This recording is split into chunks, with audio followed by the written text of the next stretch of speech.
اعوذ باللہ من الشیطان الرجیم بسم اللہ الرحمن الرحیم الصلاۃ والسلام علیکہ یا رسول اللہ وعلی آلکہ واصحابک یا حبیب اللہ۔ حضرت آدم علیہ السلام کی توبہ۔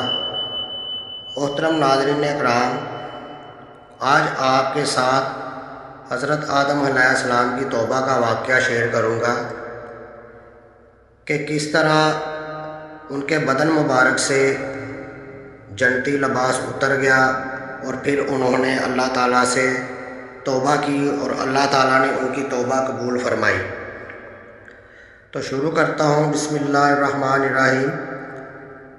حضرت آدم علیہ السلام نے جب شجر ممنوعہ سے کچھ پھل کھایا تو آپ کے بدن مبارک سے بہشتی لباس اتر گیا، آپ کا ستر کھل گیا، صرف تاج اور کلگی سر پر باقی رہ گیا تھا۔ فرشتوں نے ان کے اتارنے سے حیا کی۔ اس وقت حضرت جبرائیل علیہ السلام آئے اور انہوں نے آپ کے سر سے تاج اور پیشانی سے کلگی یعنی پٹی کو اتار لیا۔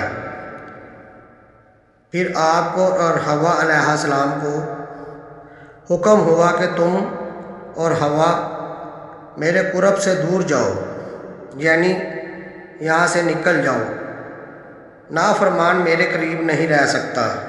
حضرت آدم علیہ السلام نے شرماتے ہوئے حضرت حوا علیہ السلام کی طرف دیکھا اور فرمایا، یہ پہلی شامت گناہ ہے،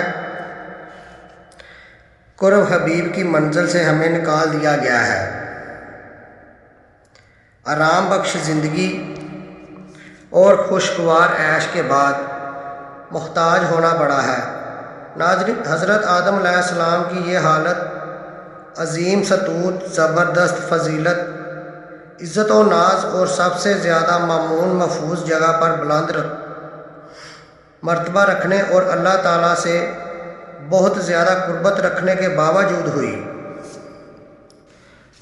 اگر کوئی بھی توبہ سے مستغنی ہو سکتا تھا اور دشمن شیطان کی دشمنی، نفس کی نحوست، شیطان کی مکاری اور دسیسہ کاری سے محفوظ رکھ سکتا اور مرتبہ کی بلندی اور پاک دامنی اور اللہ کی قربت پر کسی کو ناز ہو سکتا تھا، تو یہ بات حضرت آدم علیہ السلام کے لیے سب سے زیادہ مناسب تھی۔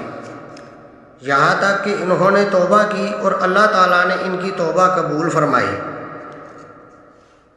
اللہ تعالیٰ کا حضرت آدم علیہ السلام کی توبہ کے سلسلے میں ارشاد ہے، سورۃ بقرہ آیت نمبر 37 ترجمہ۔ آدم نے اپنے رب سے کلمات توبہ سیکھے تو رب نے ان کی توبہ قبول فرمائی، بے شک وہ توبہ قبول کرنے والا اور بڑا مہربان ہے۔ حضرت امام حسن بن علی مرتضیٰ رضی اللہ تعالیٰ عنہ سے روایت ہے، آپ نے فرمایا، جب اللہ تعالیٰ نے حضرت آدم علیہ السلام کی توبہ قبول فرمائی تو فرشتوں نے انہیں مبارکباد پیش کی۔ حضرت جبرائیل علیہ السلام، حضرت میکائیل علیہ السلام، حضرت اسرافیل علیہ السلام نے آپ کی خدمت میں حاضر ہو کر کہا، اے آدم، آپ کی آنکھیں ٹھنڈی ہوں، اللہ تعالیٰ نے آپ کی توبہ قبول فرمائی۔ یہ سن کر حضرت آدم علیہ السلام نے فرمایا، اے جبرائیل، اس توبہ قبول کرنے کے بعد اگر باز پرس ہوئی تو میرا ٹھکانہ نہیں۔ اسی وقت وحی نازل ہوئی اور ارشاد باری تعالیٰ ہوا، اے آدم، تم نے اپنی نسل کو مشقت، تکلیف اور توبہ کا وارث بنایا ہے، تو اب جو کوئی بھی مجھے پکارے گا میں لبیک فرماؤں گا، جس طرح میں نے تمہارے لیے لبیک کہا، اور جو کوئی مجھ سے مانگے گا میں اسے عطا کرنے میں بخل نہیں کروں گا، اور ان کو ان کی قبروں سے شاداں اٹھاؤں گا اور ان کو ان کی دعاؤں کی قبولیت کے باعث شاد کام نکالوں گا۔ ناظرین، امید ہے کہ آپ کو ویڈیو پسند آئی ہوگی اور اللہ تعالیٰ کی توبہ کے دروازے ہمیشہ کھلے رہتے ہیں۔ ہمیں چاہیے کہ آج ہی ہم اپنے رب تعالیٰ سے توبہ کریں اور اس کی رحمت سے دوچار ہو جائیں۔ اللہ تعالیٰ ہم سب کو توبہ کرنے کی توفیق عطا فرمائے۔ آپ سے گزارش ہے کہ چینل کو لائک اور سبسکرائب ضرور کرنا اور اس ویڈیو کو آگے شیئر ضرور کریں۔ شکریہ، اللہ حافظ۔